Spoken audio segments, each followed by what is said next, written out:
आदरणीय दर्शकों एवं प्यारे विद्यार्थियों, आज हम आपके समक्ष कक्षा 8 की एक बसंत की पुस्तक का पाठ क्या निराश हुआ जाए लेकर के उपस्थित हुए हैं। आप सब आज पढ़ेंगे इस पाठ को, क्या निराश हुआ जाए। इस पाठ के लेखक हैं हजारी प्रसाद द्विवेदी। तो पाठ को पढ़ाने से पहले मैं आपको संक्षिप्त इसका लेखक का परिचय बताना चाहूँगा। सभी दर्शकगण एवं प्यारे विद्यार्थियों, आप लेखक का संक्षिप्त परिचय पहले देखिए, उसके बाद हम आगे बढ़ेंगे। आचार्य हजारी प्रसाद द्विवेदी का जन्म उत्तर प्रदेश के बलिया जिले में आरत दुबे का छपरा ओज बलिया में सन 1907 में हुआ। संस्कृत महाविद्यालय काशी से शास्त्री की परीक्षा उत्तीर्ण करने के बाद उन्होंने ज्योतिष में सन 1930 में ज्योतिषाचार्य की उपाधि प्राप्त की। उसी वर्ष उनकी नियुक्ति शांति निकेतन में हिंदी शिक्षक के रूप में हो जाती है। सन 1950 में वे काशी हिंदू विश्वविद्यालय के हिंदी विभाग के अध्यक्ष बनाए गए। 1950 में वे काशी विश्वविद्यालय के हिंदी विभाग के अध्यक्ष बनाए गए। इस पद पर 10 वर्ष तक कार्य करने के पश्चात सन 1960 में उन्होंने पंजाब विश्वविद्यालय चंडीगढ़ में हिंदी विभाग का अध्यक्ष के पद का कार्यभार संभाला। वहां से अवकाश ग्रहण करने पर वे भारत सरकार की हिंदी विषयक अनेक योजनाओं से संबद्ध रहे। मतलब वहां से अवकाश प्राप्त करने के बाद वे भारत सरकार के हिंदी से संबंधित हिंदी विषयक बहुत सारी योजनाओं के लिए संबद्ध उनको कर दिया गया, जोड़ दिया गया। लखनऊ विश्वविद्यालय ने उन्हें डी लिट की उपाधि से और भारत सरकार ने पद्म भूषण अलंकार से सम्मानित किया। उनका निधन सन 1979 में दिल्ली में हुआ था। तो उन्हें दो पुरस्कारों से सम्मानित किया गया था। एक तो लखनऊ विश्वविद्यालय ने उन्हें डी लिट की उपाधि से सम्मानित किया, दूसरा भारत सरकार ने उन्हें पद्म भूषण पुरस्कार से सम्मानित किया था। तो ये थे इनके पुरस्कार। इनकी प्रमुख रचनाओं में है, ये एक बहुत ही अच्छे निबंधकार, आलोचक और उपन्यासकार थे। आचार्य रामचंद्र शुक्ल के पश्चात इन्हीं का नाम आता है, एक अच्छे निबंधकार, आलोचक एवं उपन्यासकार के रूप में। इनके निबंध प्रमुख हैं अशोक के फूल, विचार और वितर्क, कल्पलता, कुटोज, आलोक, पर्व, सूर साहित्य, कबीर, हिंदी साहित्य की भूमिका, कालिदास की लालित्य योजना आदि इनकी प्रसिद्ध आलोचनात्मक कृतियां हैं। चारु चंद्रलेख, बाणभट्ट की आत्मकथा, पुनर्वाह और अनामदास का पोथा इनके प्रसिद्ध उपन्यास हैं।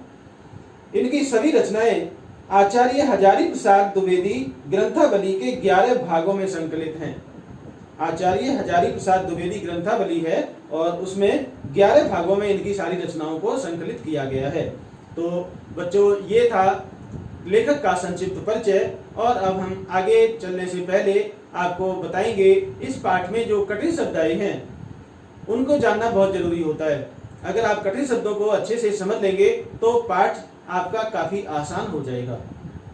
तो चलते हैं बोर्ड की तरफ और हम आपको बताएंगे अब कि कठिन शब्द और उनके अर्थ। पहला है आरोप प्रत्यारोप। इसका अर्थ होता है दोष लगाना। दूसरा है गह्वर, इसका अर्थ है गुफा।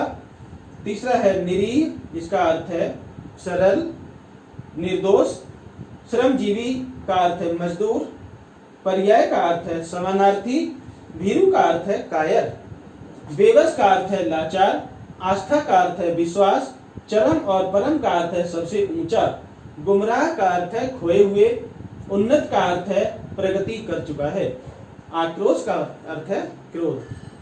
प्यारे बच्चों, ये थे कठिन शब्द और उनके अर्थ।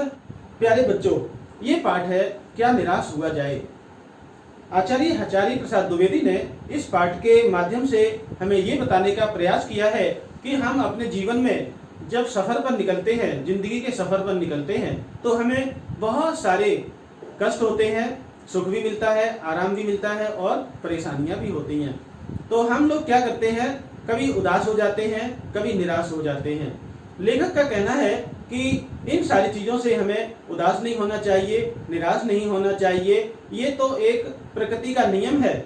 हम कभी उदास होते हैं, कभी निराश होते हैं, कभी हमारे ऊपर दोष लगते हैं और कभी हम दोष लगाते हैं। ये तो एक सामाजिक जीवन है जो चलता रहता है। लेखक ने कुछ कुछ ऐसे ही बताने का प्रयास किया है। आइए हम अब आगे चलते हैं। लेखक का कहना है, मेरा मन कभी कभी बैठ जाता है। समाचार पत्रों में ठगी, डकैती, चोरी, तस्करी और भ्रष्टाचार के समाचार भरे रहते हैं। हम सब अखबार पढ़ते हैं और अखबारों में हम देखते हैं कि दिन आए दिन तरह तरह के घटनाएं आती रहती हैं। कहीं चोरी हुई है, कहीं ठगी हुई है, चीटिंग हुई है, तस्करी हुई है, भ्रष्टाचार के तमाम समाचार आते हैं। कहीं मारपीट हुई है, किसी ने किसी को मार डाला है। तो आरोप प्रत्यारोप का कुछ ऐसा वातावरण बन गया है। आरोप प्रत्यारोप का मतलब दोष लगाने का, हम आप पर दोष लगाएं, आप हम पे दोष लगाएं। तो ये इस तरह का एक वातावरण बना हुआ है समाज में। लगता है कि देश में कोई ईमानदार आदमी अब रह ही नहीं गया है। लेखक कहते हैं, उनका अनुभव कहता है कि अब ऐसा लगता है कि देश में कोई भी ईमानदार आदमी नहीं बचा है। सबके अंदर कुछ ना कुछ खोट भरे हुए हैं, एक दूसरे पर दोष लगाने के, एक दूसरे पर आरोप लगाने के। हर व्यक्ति संदेह की दृष्टि से देखा जा रहा है। हर व्यक्ति को कहीं न कहीं उसको एक संदेह की दृष्टि से नजर से देखा जा रहा है कि ये व्यक्ति जरूर ही अपने दिल में कुछ खुरापात लेकर के घूम रहा है। जो जितने ही ऊंचे पद पर है उसमें उतने ही अधिक दोष दिखाए जाते हैं। लेखक कहते हैं कि जो व्यक्ति जितने भी ऊंचे पद पर विद्यमान है उसके अंदर उतने ही दोष दिखाए जाते हैं, बताए जाते हैं कि ये आदमी भले चाहे वो कितना ईमानदार हो, लेकिन जिसका भी वो काम नहीं करेगा वो व्यक्ति उस पर दोष लगा देगा कि ये आदमी रिश्वतखोर है, ये आदमी अच्छा नहीं है, ये सबको परेशान करता है। एक बहुत बड़े आदमी ने मुझसे एक बार कहा था कि इस समय सुखी वही है जो कुछ नहीं करता। लेखक ने काफी अनुभव प्राप्त किया था। शांति निकेतन में शिक्षक के रूप में रहे और हिंदू काशी विश्वविद्यालय में ये हिंदी के विभागाध्यक्ष रहे, तो इन्हें काफी जीवन का अनुभव मिला था। इन्होंने जो है बहुत सारे अनुभव लेकर के ये पाया कि एक आदमी इनको अपने जीवन में ऐसा मिला जो कहता है कि आज वही सबसे ज्यादा सुखी है जो कुछ नहीं करता। कुछ नहीं करता मतलब बिल्कुल ही खाली रहता है, और जो कुछ भी करेगा उसमें लोग दोष लगाने लगेंगे। ये भी जीवन की एक सच्चाई है कि अगर व्यक्ति कुछ काम करेगा तो लोग उसमें दोष लगाने लगेंगे। ये नहीं देखेंगे कि वो अच्छा काम कर रहा है, उसमें कमियां देखने लगेंगे कि क्या ये व्यक्ति अच्छा काम कर रहा है, इसमें तो ये होना चाहिए, वो होना चाहिए, ऐसे करना चाहिए। उसके सारे गुणों को भुला दिया जाएगा और दोषों को बढ़ा चढ़ा करके दिखाया जाने लगेगा। उसके जितने भी अच्छे गुण हैं उन सबको तो छिपा देंगे, दबा देंगे, लेकिन इसके अंदर जो कमियां हैं वो निकाल करके उजागर कर देंगे, सबके सामने ला करके रख देंगे कि ये व्यक्ति है, इसके अंदर ये गुण हैं। यही कारण है कि हर आदमी दोषी अधिक दिख रहा है, गुणी कम या बिल्कुल ही नहीं। स्थिति अगर ऐसी है तो निश्चय ही चिंता का विषय है। मतलब कि लेखक का कहना है कि आज हर व्यक्ति गुणी कम दिख रहा है और उस दोषी अधिक दिख रहा है कि इसके अंदर अच्छाइयां कम है, बुराइयां ज्यादा है। और यही आज चिंता का सबसे बड़ा विषय है जिसको हम दूर नहीं कर पा रहे। क्या यही भारतवर्ष है जिसका सपना तिलक और गांधी जी ने देखा था? हमारे जो स्वतंत्रता सेनानी और हमारे जो देश के महान विद्वान हुए, जिन्होंने देश के लिए अपना सर्वस्व न्यौछावर कर दिया, देश को आजाद कराने के लिए अपना घर परिवार सब त्याग दिया था, तो ऐसे लोगों ने जो सपना देखा था कि भारत का, क्या आज उस भारत का चित्र ऐसा है? रविन्द्रनाथ ठाकुर और मदन मोहन मालवीय का महान संस्कृति सभ्य भारतवर्ष किस अतीत के गहवर में डूब गया? रविन्द्रनाथ ठाकुर और पंडित मदन मोहन मालवीय ने जो महान संस्कृति सभ्य भारत वर्ष की कल्पना की थी वो किस भूतकाल की गुफा में जाकर के छुप गया है? गहवर का अर्थ है गुफा, गुफा में जाकर के डूब गया अर्थात छुप गया। आर्य और द्रविड़, हिंदू और मुसलमान, यूरोपीय और भारतीय आदर्शों की मिलन भूमि भारत मानव महासमुद्र क्या सूख ही गया? इसमें आर्य भी है, द्रविड़, हिंदू और मुसलमान, यूरोपीय और भारतीय आदर्शों की मिलन भूमि, मतलब सभी धर्मों के सभी लोग यहाँ पर मिलते हैं, एक साथ मिलते हैं तो एक ये अलग एकता और अखंडता बनती है। तो ऐसा मिलन भूमि मानव महासमुद्र क्या सूख गया? भारतवर्ष को एक मानव महासमुद्र के रूप में लेखक ने कहा कि क्यों कहा? क्योंकि इसमें बहुत सारे लोग, आर्य, द्रविड़, हिंदू और मुसलमान और विदेशों से आए हुए लोग सब जाकर के एकजुट हो जाते हैं, मिल जाते हैं। तो इसीलिए मानव महासमुद्र का नाम दिया गया। क्या ये सूख गया? क्या लोगों के अंदर अच्छाइयां खत्म हो गई? क्या सारे लोग बुरे हो गए? मेरा मन कहता है ऐसा नहीं हो सकता। हमारे महान मनीषियों के सपनों का भारत है और रहेगा। लेखक कहते हैं कि ऐसा हो नहीं सकता। हम कल्पना करते हैं, हम देखते हैं, लेकिन सच्चाई कुछ और हो सकती है। जो हमारे देश के मनीषियों अर्थात विद्वानों ने, जो महान विद्वान थे, उन्होंने जो भारत के लिए सपना देखा था, वो सपना उनका गलत नहीं हो सकता। ये सही है कि इन दिनों कुछ ऐसा माहौल बन गया है कि ईमानदारी से मेहनत करके जीविका चलाने वाला निरीह और भोले भाले श्रमजीवी पिस रहे हैं। लेखक आगे बताते हैं कि अब एक ऐसा माहौल भी बन गया है, ऐसा वातावरण फिर बन गया है कि ईमानदारी से काम करने वाला व्यक्ति क्या करता है? वो पिस रहा है, परेशान हो रहा है, क्योंकि महंगाई बढ़ रही है, उसकी आमदनी कम है और खर्चे अधिक हो रहे हैं, बाजार में चीजें महंगी मिलती हैं। इस वजह से परिवार बड़ा होने के कारण से उसका गुजारा मुश्किल से हो पा रहा है। अमीर लोग और अमीर होते जा रहे हैं, गरीब जो है वो और भी अधिक गरीब होता जा रहा है। तो भोले भाले श्रमजीवी का अर्थ है मजदूर, और निरीह का मतलब है निर्दोष और सरल लोग, सीधे साधे लोग, वही बेचारे पिस रहे हैं। और झूठ तथा फरेब का रोजगार करने वाले फल फूल रहे हैं। झूठ बोलते हैं और छल कपट करते हैं, छल विद्या से, तो झूठ और फरेब का रोजगार करने वाले फल फूल रहे हैं। आज का जमाना आप जानते हैं कितना आगे निकल गया है। इतने हैकर हो गए हैं जो अकाउंट को हैक करके आपके अकाउंट से पैसा निकाल लेते हैं। तो फिर उनकी तो चांदी हो जाती है, लेकिन जिसका पैसा निकल जाता है वो बेचारे परेशान हो जाते हैं। तो ऐसे लोगों की कमी नहीं है। आज लोग एक का गला काट करके और स्वयं जीवित रहने का एक नाटक करने जा रहे हैं, नाटक करते हैं। ईमानदारी को मूर्खता का पर्याय समझने जाने लगा है। ईमानदारी तो अब एक ऐसी चीज बन के रह गई है जिसका कोई अस्तित्व ही नहीं रहा। ऐसा लग रहा है कि मूर्खता का पर्याय है। मूर्खता का पर्याय मतलब समानार्थी, मूर्खता का एक समानार्थी रूप बना दिया गया। किसको? ईमानदारी को। सच्चाई केवल भीरू और बेबस लोगों के हिस्से पड़ी है। सच्चाई केवल जो भीरू है, भीरू मतलब कायर, और बेबस मतलब लाचार, ऐसे लोगों के हिस्से में पड़ी है जो बेचारे निरीह हैं, बेसहारा हैं। केवल वही लोग सच्चा बोलते हैं, वो डर से या दबाव से कैसे भी, बाकी लोग तो सब जीवन का आनंद ले रहे हैं। ऐसी स्थिति में जीवन के महान मूल्यों के बारे में लोगों की आस्था ही हिलने लगी है। तो ऐसे समय में जो लोगों की आस्था है जीवन के प्रति, आस्था मतलब विश्वास, वो हिलने लगा है। सोचने लगे हैं कि आज अब इस देश का क्या होगा, इस भारतवर्ष का क्या होगा, जिस देश को आजाद कराने के लिए हमारे महापुरुषों ने कितना योगदान दिया, कितना बलिदान दिया, कितनी कुर्बानियां दी, कितना समर्पण किया, वो सब बेकार हो जाएगा और हमारा देश अब जो है कहां से कहां जा रहा है। भारतवर्ष ने कभी भी भौतिक वस्तुओं के संग्रह को अधिक महत्व नहीं दिया है। भारतवर्ष ने कभी भी ये नहीं कहा कि हम बहुत सारी अपनी चीजों को इकट्ठा करें, चारों तरफ से जोड़ बटोर करके इकट्ठा करके रखें। उसकी दृष्टि से मनुष्य के भीतर जो महान आंतरिक गुण स्थिर भाव में बैठा हुआ है वह चरम और परम है। उसकी दृष्टि में मनुष्य के अंदर जो एक महान आंतरिक गुण बैठा है कि हम कुछ करके दिखाएंगे, कुछ नया करेंगे, प्रयोग करेंगे, कुछ नई चीज प्राप्त करेंगे, आविष्कार करेंगे और अपने देश को विकास की ऊंचाई तक ले जाएंगे। तो ऐसे चरम और परम है, वही सबसे ऊंचा है, महान है। लोभ, मोह, काम, क्रोध और विचार मनुष्य में स्वभाव से ही विद्यमान रहते हैं। लोभ, मोह, काम, क्रोध, ये सारे जो विचार हैं मनुष्य में स्वाभाविक रूप से हमेशा ही विद्यमान रहते हैं। मनुष्य के अंदर लोभ की भावना तुरंत आ जाती है। उसे कोई भी कुछ करवाने के लिए बोले, कहे कि हम आपको ये देंगे, तो तुरंत तैयार हो जाते हैं कि हम ये काम करेंगे। लोभ की भावना होती है।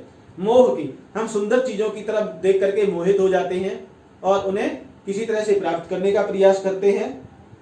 और फिर काम, क्रोध, हमारे अंदर क्रोध भी आता है, काम की भावना भी जागृत होती है। आदि विचार मनुष्य में स्वाभाविक रूप से विद्यमान रहते हैं। पर उन्हें प्रधान शक्ति मान लेना और अपने मन तथा बुद्धि को उन्हीं के इशारे पर छोड़ देना बहुत बुरा आचरण है।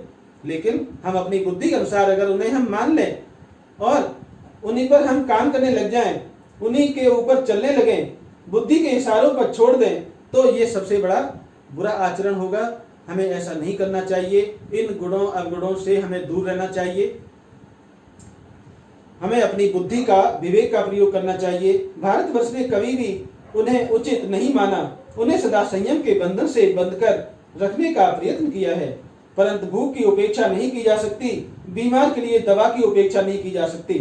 कुछ भी हो जाए, लेकिन जो आवश्यक चीजें हैं उनसे हम दूर नहीं हट सकते। मतलब जो बीमार है उसको दवा की आवश्यकता पड़ेगी तो दवा लानी ही पड़ेगी।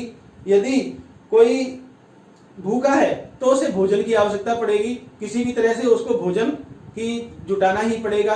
आपने देखा कि अभी जो लॉकडाउन चल रहा था तो कितने कारखाने सब बंद हो गए, ऑफिस बंद हो गए, कितने लोग बेघर हो गए, कितने लोगों को नौकरी से निकाल दिया गया।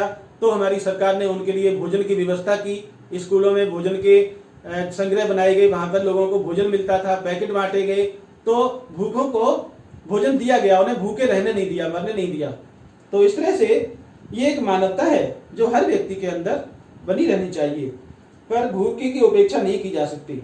गुमराह को ठीक रास्ते पर ले जाने के उपायों को की उपेक्षा नहीं की जा सकती। जो गुमराह है मतलब जो खो गया है, उस व्यक्ति को सही रास्ते पर लाना। कहीं पर भी ये व्यक्ति हो सकता है, चाहे वो रास्ता भटक गया हो या अपने जीवन का रास्ता भटक गया हो।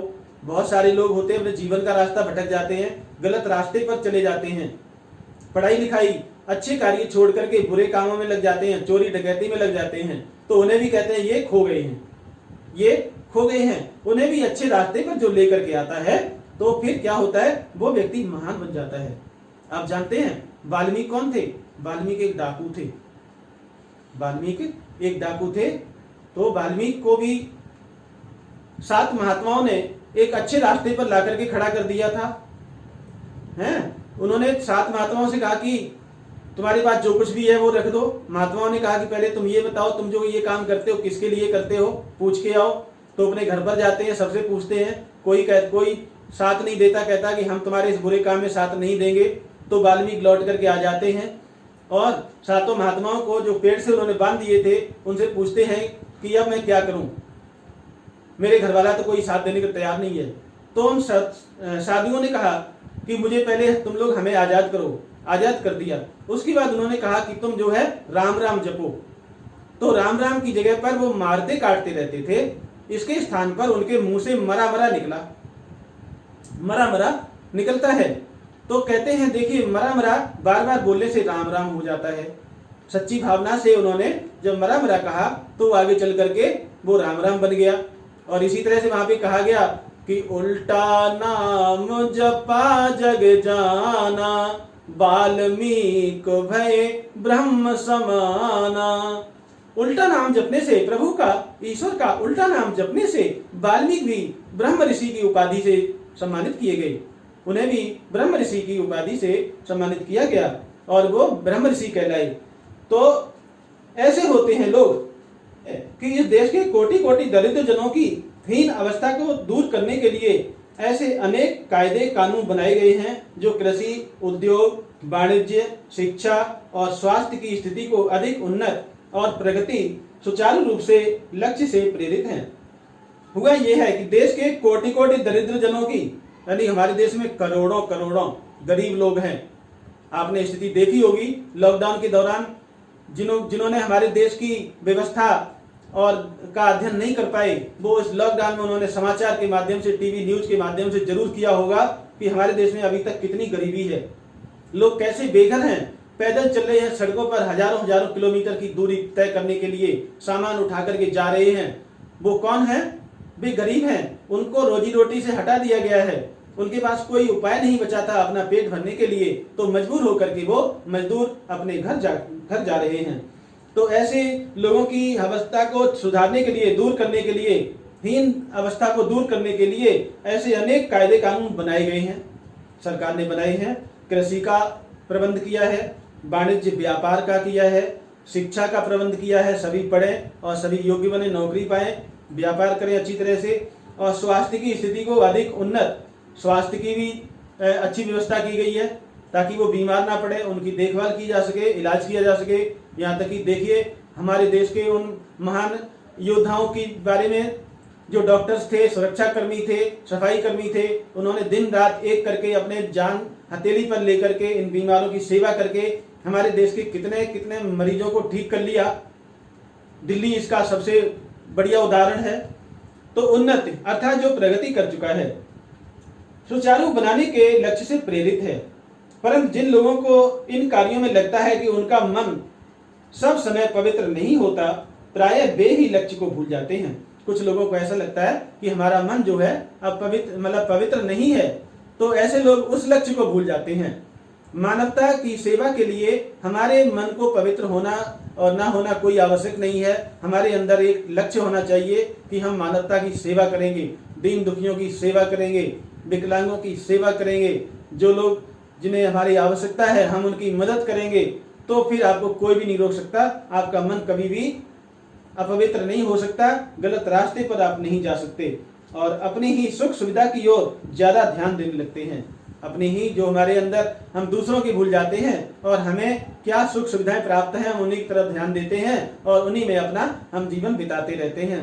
तो बच्चों और आदरणीय दर्शकों, आज का पाठ हम यहीं पर समाप्त करते हैं। इसका बचा हुआ भाग हम अगले कालांश में लेकर फिर से उपस्थित होंगे और आप देखते रहिए हमारा चैनल आदर्श शिक्षण चैनल और जुड़े रहिए हमसे। हम आपके लिए बहुत ही उपयोगी और लाभदायक वीडियो लेकर के आते रहेंगे। इसी के साथ हम आपसे विदा लेते हैं। धन्यवाद।